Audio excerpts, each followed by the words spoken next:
Thank you for tuning in to the 7th episode of B.Lynn's Hustle and Lifestyle Talk Show featuring Maurice Blair.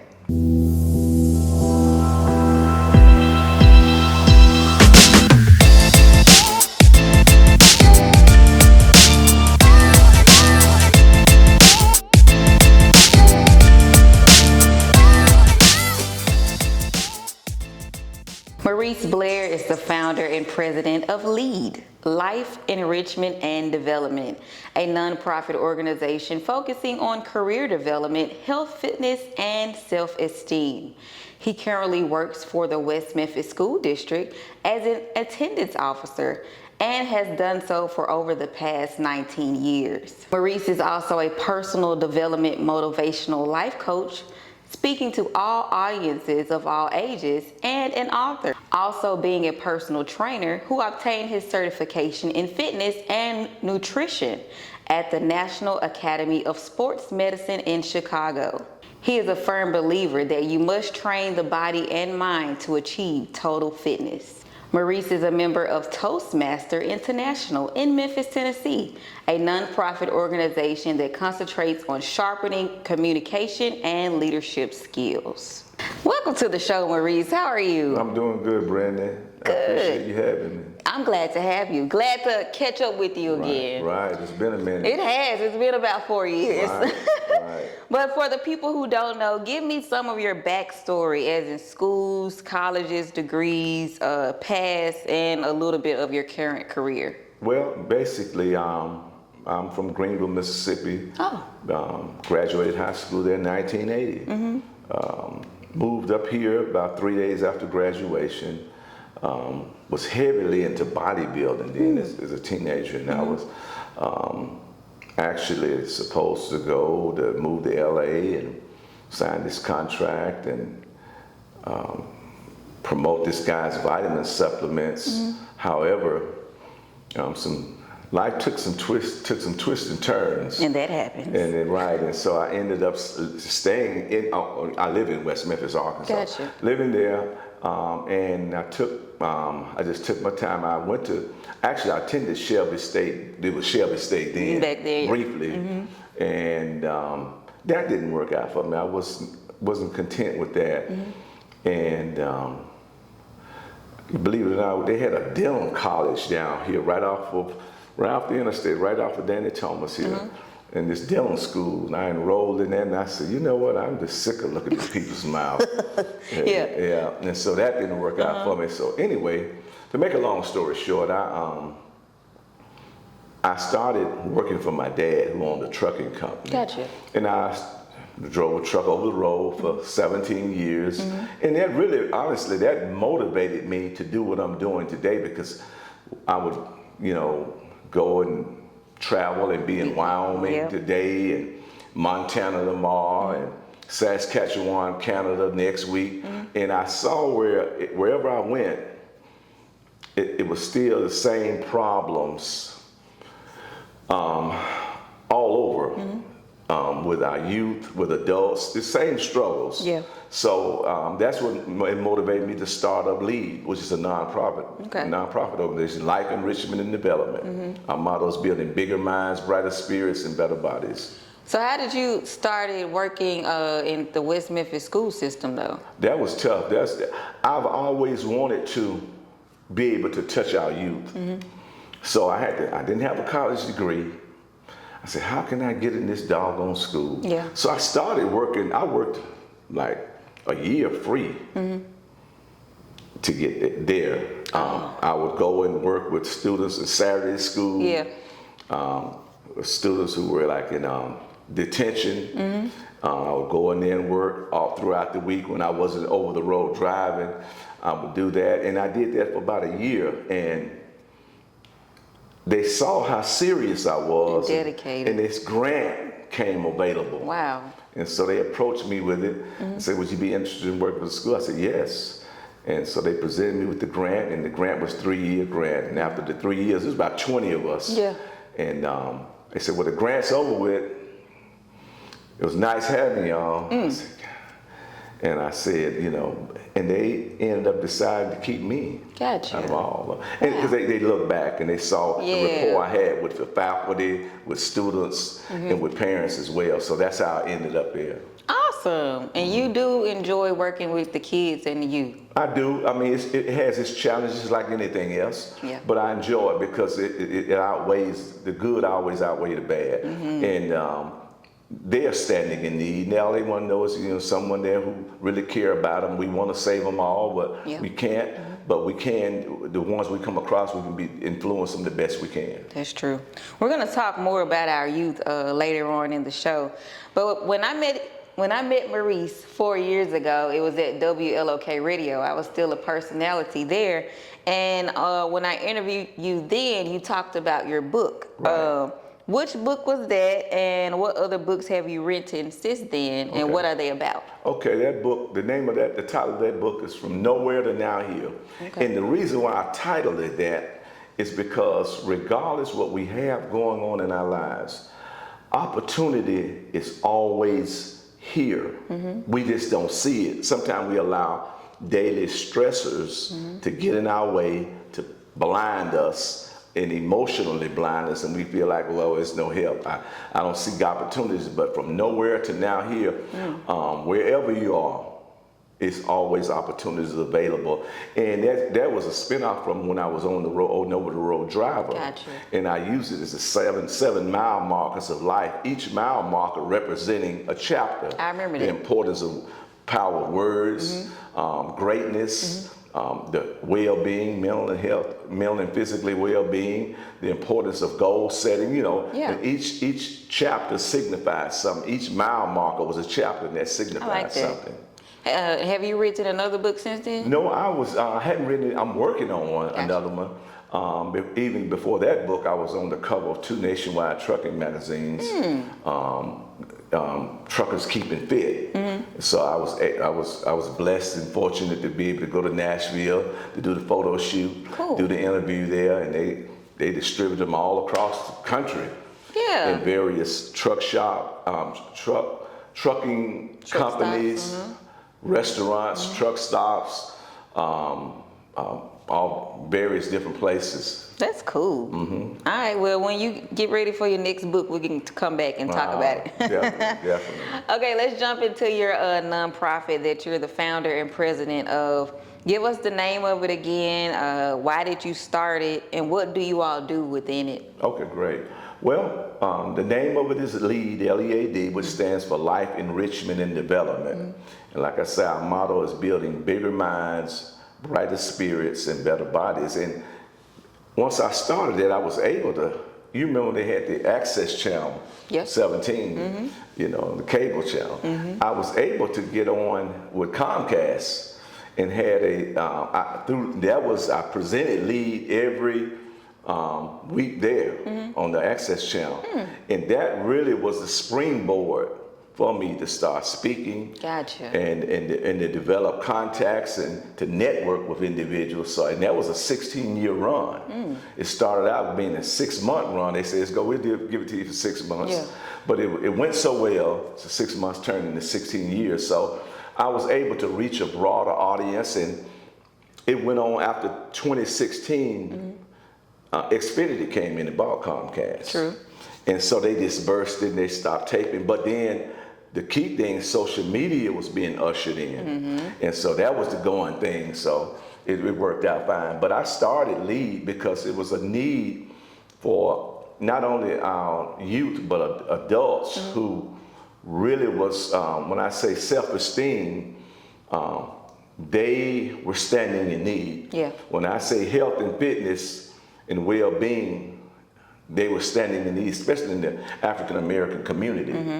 And when I say, you know, building bigger minds, that's building up your confidence, because everything, success starts in the mind. It's an inside job. It is. Before it becomes an outside job. True. Okay. And was it, or is it based in Arkansas? Yes, West Memphis, Arkansas, which we do a lot over here, and we've done a lot in the past.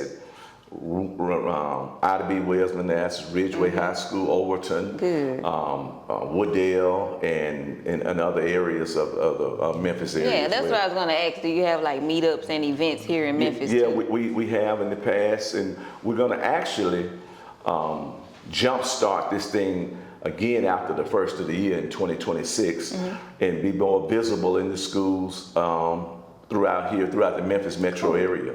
Awesome. Yeah. Okay. Are you a part of another nonprofit, or you used to be? Well, I used to be, and I'm still part of a couple of other ones, as from a volunteer and on the board standpoint Gotcha. of view, yes. Okay. And that's in Arkansas? That's in Arkansas as well. Okay. All right, let's jump into you being a life coach. Okay. I know you are as well. Who are some of your clients as far as the age group and genders? Well, that's a good question though, Brandon. I find it interesting that today, a lot of my clients are just everyday people. Yeah. They are people who, being that I work in the school district, parents who are dealing and going through things, students who are dealing and going through things, individuals from the local health with gyms, Yeah. who are dealing and going through things, and even just everyday people who have health issues or battling health issues. Because I've had my share of health issues. I think 2 weeks ago just finished having a surgery. Yeah. But especially with our males, prostate cancer, I'm a survivor of that, and a few other things. I'm glad God has blessed me to overcome and not succumb to. Yeah. Yeah. So you help and work with a lot of different groups. Yes, That's I cool. do. Variety. So what have you helped some of them accomplish or see for themselves? Well, that's a good question as well. I start with our students, high school students.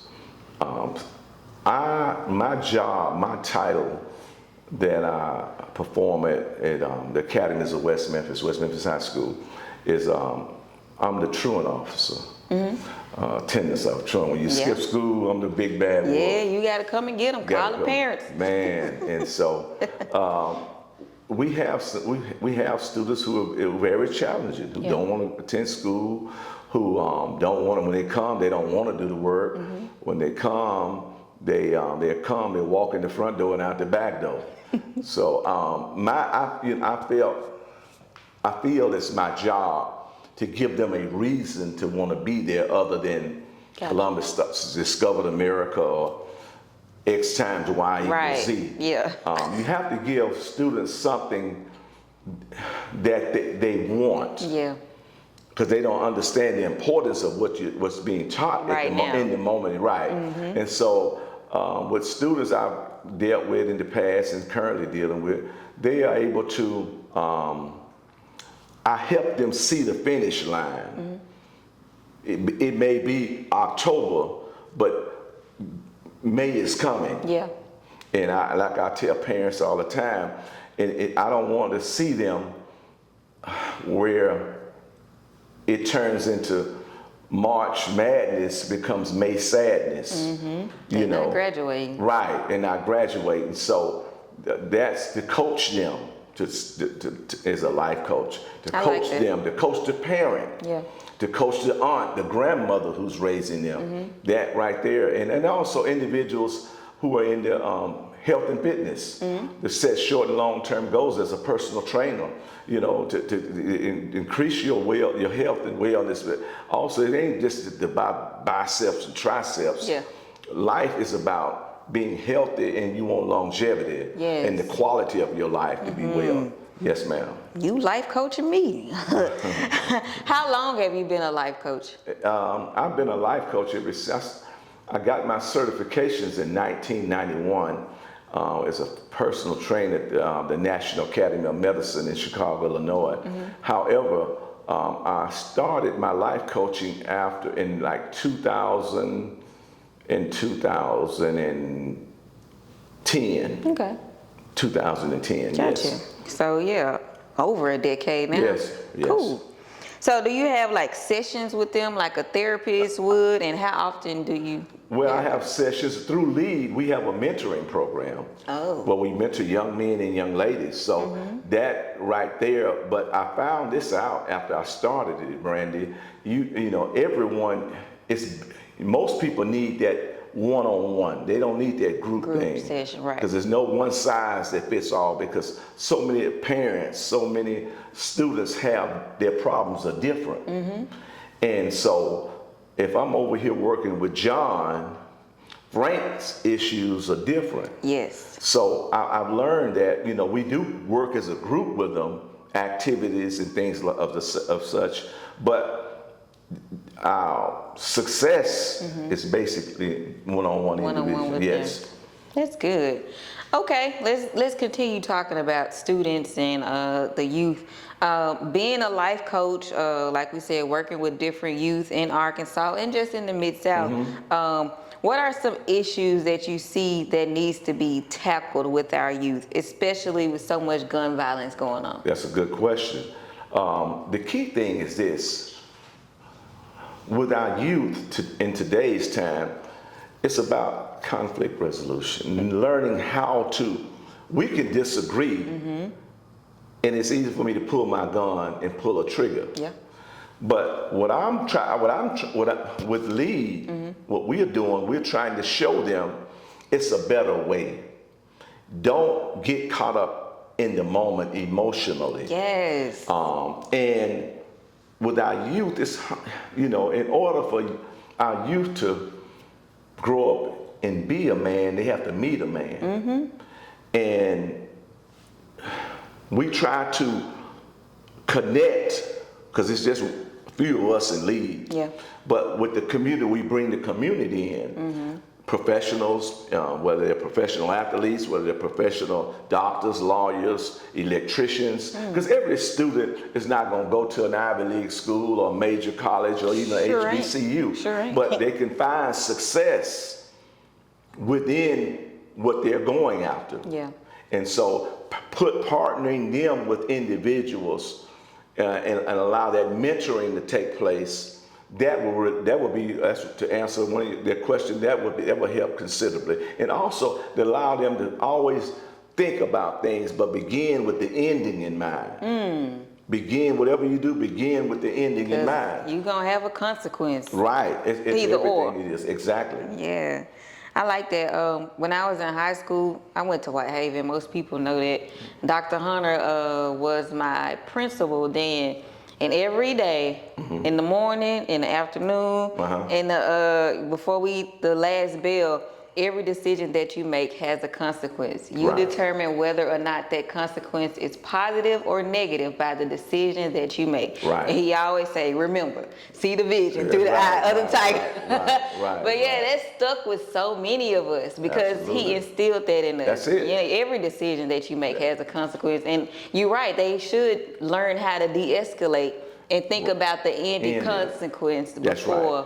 Because, I mean, you know, I'm a lot older than you are, and times and people have changed.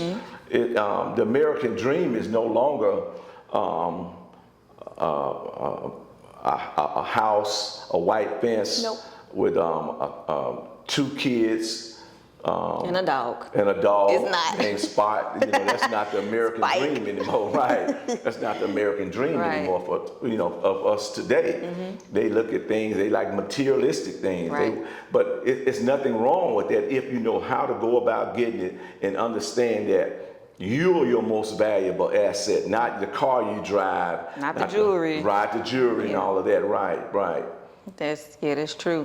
Let's keep this conversation going. We're in Memphis, Tennessee currently. I'm from Memphis. With what I do, I see a lot with my 9 to 5. So I have to ask you, the National Guard is here. The DEA is here in Memphis. The FBI is here in Memphis. A lot of state troopers are here in Memphis as well. Is there a certain way that our youth, men and women, should handle and talk to, you know, all of these different people when they're approached by them? Well, yes, it is, because the most powerful thing I feel is the power of words. Yeah. I can say something to you to either motivate you, or to stimulate you, or to anger you in a certain way. It's how you come across. I mean, the National Guard, all these individuals here, Yeah. they're here for a reason and they're here for a purpose, but they're human beings. Yes. And they're here to do a job now. I feel, my personal opinion, that they're doing what they should be doing, what they can do, what they allowed to do and supposed to do. However, it's gonna come a time they won't be here. Yeah. So how do we, get along? How do we deal with things? It's learning. Sometimes you have to unlearn and relearn. And I think that with what's going on now, most people just want to be respected, whether it's the National Guard, the Feds, FBI, or whether it's that young man walking down the street, Yeah. or that young lady who's in the store shopping. We all want respect, and in order for the change, we have to change. That's true. See, we looking on the outside, want others to change, but change begins if each and every one of us just look in the mirror, and I call self-examination. Yeah.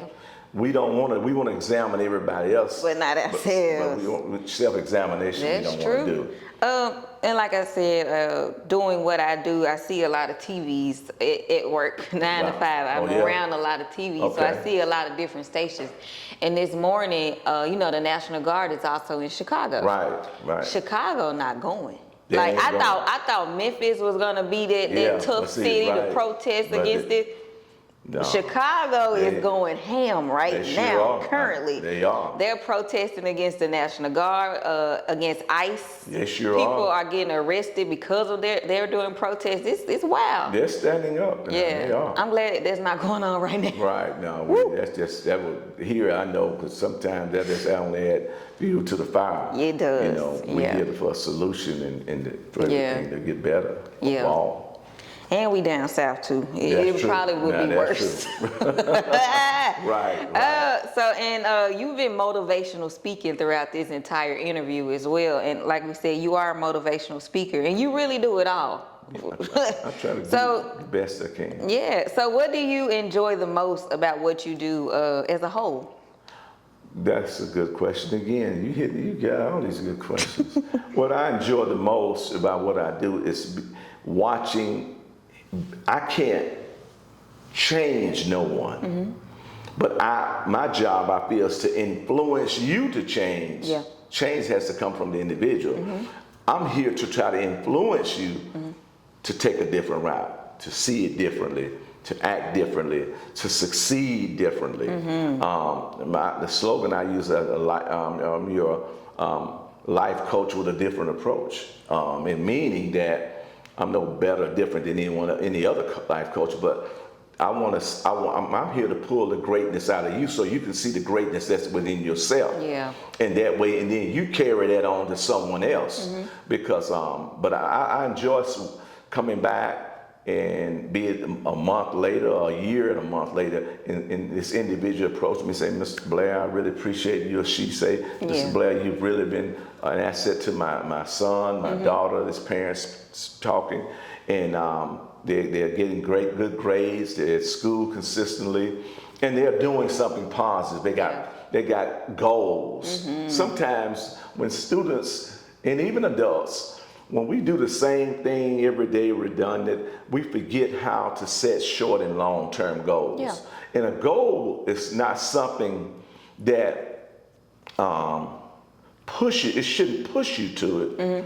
It should pull you to it. See, a goal is to pull you, not to push you, pull you closer to it. Yes. And so, once we can understand the ramifications and the importance of setting goals, short and long-term goals, it allows us to be better individuals. I like that. So them coming back to you, telling you that they set goals and you help change their life, that's rewarding to you. Very rewarding. I mean, I love it. And I've had students, my first, second, and third year working at the high school, and I just saw one on my way over here when I stopped at the gas station. he came up and gave me some doubt. Yeah. And he said, "You remember that?" I said, "I can't remember your name, but I remember what you done done. I'm proud of you. I'm really, really proud of you. Yeah, because of that, I got a family. I'm doing this. I got me a good job working at a technical company over here in Memphis, and that's what it's about. It is. Yeah. Especially when you do what you do. That's right. Working with the youth every day. Yeah. Let's talk about family a little bit. Okay. So how does your household and your intermediate family support all of your endeavors? Well, they're patient because I don't believe every day is different, number one. And the way I see things, you work when you get up in the morning, no day is the same. You go through the same rituals and habits, but life sends so much at you. So I have the support at home from my family. They wouldn't do it and they couldn't do it. Yeah. And I can understand that because this is something that I told the Lord, I said, if you deliver me out of this truck, I would serve you to the day that I die. And I didn't mean by knocking the church doors down every Sunday and Wednesday. I do the church, don't get me wrong. But I meant by serving his greatest creation, which are people. And that's how I get my reward and gratification from that. But I have support. Okay. So I know, I want to know, how do you balance everything? You're a husband, you're a father, a granddad maybe, a co-worker, a mentor, a life coach. How do you balance all of that? Do you have a team? Let me know. Well, I have a pretty good help. Because sometimes I get, sometimes the doctor needs a doctor, But with good people around, I have, individuals on our board, Rodney Fields, Mr. Yazid, Miss Deborah Lee, who's our program director. We are not a big board. We're not a big organization, but we make a big impact. Amen. And that's what it's about. We've done great things over across the bridge in West Memphis. We've from 5K runs to Black History programs to A basketball teams. These things are the net we cast out to attract and to get them. Exactly. You can't come to them all the time with, John 3:16. We know how important that is, but right at their stage, they don't know. Right. But we try to ingrain that in them as we go. So yes. So you have to delegate sometimes. Yeah. Oh, absolutely. Yeah. I mean, it's not all about me, and I can't do it. Can't do it yourself. Can't do it. Wouldn't try to do it all. For real. I'm trying to see, is there anything else we can discuss before I let you go? Anything else you want to talk about? Well, I would like to leave you guys with this, and that is, we are living in different times and challenging times, but we have to always stay, like to say, prayed up. Yep. But, and also, be willing to, sometimes to be successful, you have to endure hardness and being able to endure suffering. Because, it's not going to always be a bed of roses. It's not going to always be just A, B, C, D, all with the Z. We're going to have some challenges, some shortcomings, some failures. Yeah. But that's what all in all, that's what makes us better and allows us to bring out that best version of us. Yeah. But, with telling the viewing, sharing this with the viewing audience that, you're only as great as you choose to be. You're as great as you choose to be. Yeah. Yes, ma'am. I like that. Before I let you go, what are your social media handles and how can people get in contact with you? Well, they can reach out to me by way of email, because I do a lot of email. They can reach out to me at Maurice Blair Speaks at gmail.com. They can also look on my Facebook page, my business Facebook page, which I'm in the process of redoing, but it's being reactivating it good in a way. Blair Maurice, gotcha. As well, and also my numbers out there. Cause, I deal with over 900 kids a day. Yeah. Every parent has to have my number. Gotcha. So they can reach out to me with my number, area code 901-503-4866. Okay. Are you still accepting new clients under life coaching and your Yes, nonprofit? absolutely. It's no finish line. It's a revolving door. You bring new ones in, old ones go out, and sometimes the old ones have to come back in and re-enter. So yes, I'm always. I don't turn down anyone. I just I let them know. I let individuals know that this is a serious work. Yeah. And I'm here to help you become better, but I'm not here as a aid for you the rest of your life. Even when as a personal trainer, who has a personal trainer the rest of their life? Nobody. I'm here to get you going. Once I get you going, and where you can learn your body, learn what exercises work for you, learn what foods are healthy, because I don't believe in diets as a personal trainer, because you only go on a diet to go off. But I believe in eating healthy. Yeah. Certain amount of grams of protein, certain amount of complex carbs, doing things like that. And once you learn that, you'll be able to, at will, if I put on 5 pounds, I can put on 20 pounds. At will, you'll learn how to, adjust and get that off. Got you.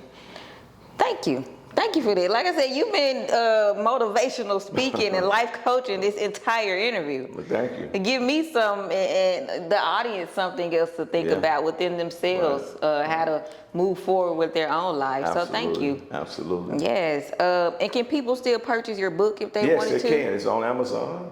From nowhere, the title of it is From Nowhere to Now Here. All right. Yes, ma'am. Cool. Thank you for coming on the show. You're more than welcome. Yes. It's been a pleasure catching up with you. Same here. It's been a minute. Yeah, it's but hey, 4 years. I know it.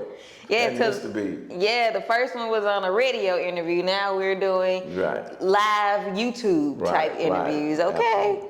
But again, thank you, and I appreciate you. And yeah.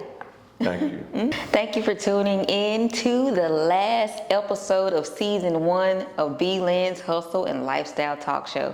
Thank you to all of my guests so far of all of these 7 episodes. Thank you to you for watching, all of the likes, all of the comments, all of the shares. They do not go unnoticed. And I'll be back for season 2, probably right after the holidays. So I'll see you then. And again, thank you for watching B.Lynn's Hustle and Lifestyle Talk Show.